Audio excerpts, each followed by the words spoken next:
Welcome to our show, Face to Face, an interactive talk show.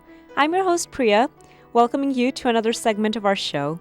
Today we have with us three special guests from BDPANA, which stands for Bangladesh Progress Alliance of North America.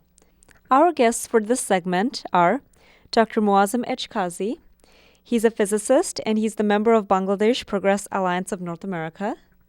We also have Mr. Rizal Karim. He's the advisor of BDPANA. And he's also the mental health coordinator for Cambridge and Somerville.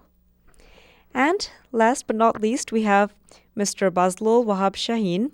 He's a member, and he's part of the research wing, senior composite materials engineer. Welcome to our show. Thank you.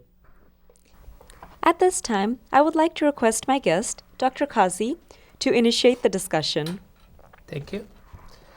Bangladesh Progress Alliance of North America was formed in March 2012 by the group of professional and intellectual people living in Greater Boston area.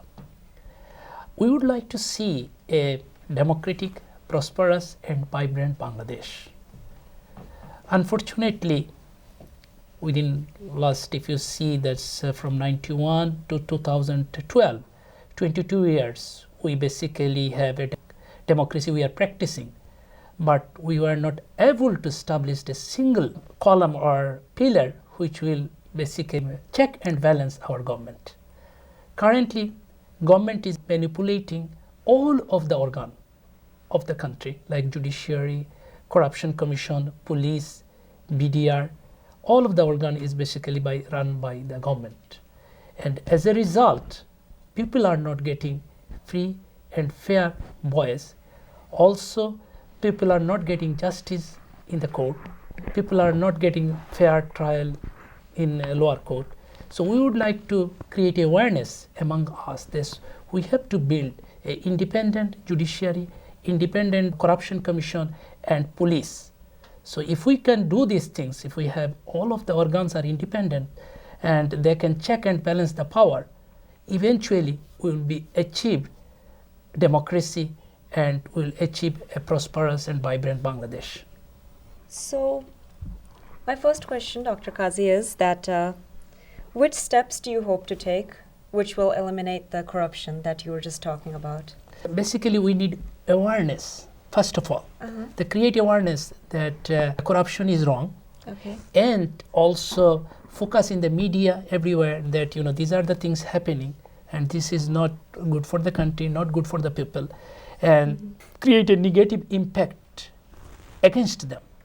So when they will go to the election next time, they will lose election and they will learn from the lesson that if we do these kind of things, if we do corruption, people will reject us and we cannot go to the power again, number one. And number two is we have to bring accountability. If I do a corruption, for why? It is very important. We have to have an independent corruption commission. That way, they can file a case against the corrupt people, and they will face to the court. And if they do really mistake, they have to be in the jail. Actually, Dr. Kazi has said about corruptions. It's a very complicated and multifaceted issue in every culture. Even in America, corruption is widespread. In Bangladesh, unfortunately, according to Transparency International, Bangladesh always ranks one of the top corrupt countries in the world, which is very unfortunate. But before we really talk about corruptions, we have to understand that corruption happens in individual level, in the national level, and also in the international level. So when corruption happens in a country, in an international level, that has to be resolved in an international way. International resolution needs to be adopted in order to tackle those kind of corruptions. For example, we know in every country there are corrupt people, and where they keep money? They keep money in Swiss bank. So this thing needs to be resolved in order for corrupt people to transfer money from their country, depleting their resources. So this requires international. And for the national level, unfortunately, in Bangladesh, We have seen this corruption for a long, long time, no matter which government comes to power. Before it was centralized, one party used to do it in a center, but now it has been decentralized. Corruption, not the government administration. So corruption is widespread in Bangladesh.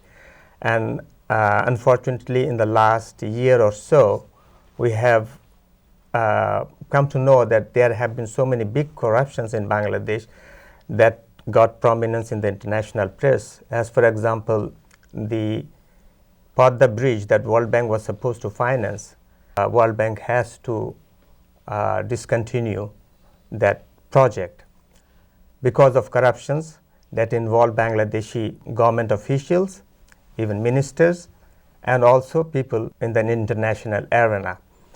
So this is a big problem for us, and there was another big corruptions a few months back, which is popularly known as Hallmark Group.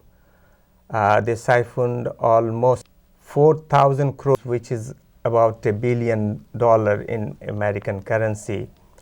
And prior to that, we know that in Bangladesh stock market, there were two big crash in 2006 and 2011. And all these corrupt, powerful people in Bangladesh, they colluded in this.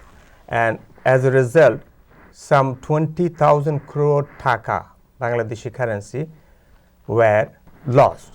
The only way this can be changed if exemplary punishment is given to those top criminals and culprits. That's the one way to stop or slow down corruption in Bangladesh. The other thing is election.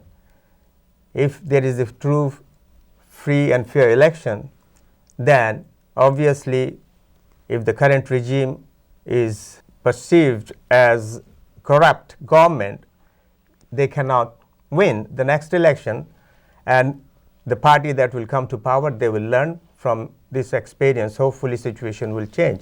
And Mr. Cream, so my question for you is, I agree that when corruption strikes, the common folk are hit the hardest. So what facilities do you have for the common people to voice their opinions through BDPANA and reach out to you? Well, BDPANA is a new organization that was formed, like Dr. Kaji said, just a few months back.